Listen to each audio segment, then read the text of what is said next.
वाघुर्डे येथील कविता रावण हिच्या रक्षा विसर्जनावेळी नातेवाईकांमध्ये वाद निर्माण झाल्यानं कळे पोलिसांनी चोख बंदोबस्त ठेवला होता। दरम्यान या विवाहितेच्या आत्महत्येप्रकरणी पतीसह तिघांना कळे पोलिसांनी ताब्यात घेतले।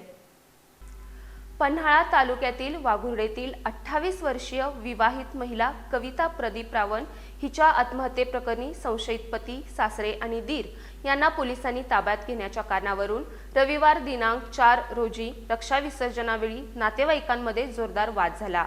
परिस्थिती तणावपूर्ण होण्याची शक्यता लक्षात घेता कळे पोलिसांनी स्मशानभूमी परिसरात चोख बंदोबस्त ठेवत संभाव्य अनर्थ टाळला।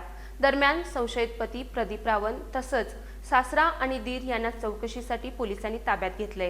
या घटनेमुळे वाघुर्डे परिसरात तणावाचं वातावरण निर्माण झालं असून पुढील तपास कळे पोलीस करत आहेत। परवाजी आपल्याकडं आकस्मिक मृत्यू प्रकरण दाखल झालेलं आहे। त्यातील कविता प्रदीप रावण यांच्यावरती काल पीएम झालेला आहे आणि त्यानंतर तपास सुरू आहे। त्यांच्या नातेवाईकांचे स्टेटमेंट नोंदवलेले आहेत।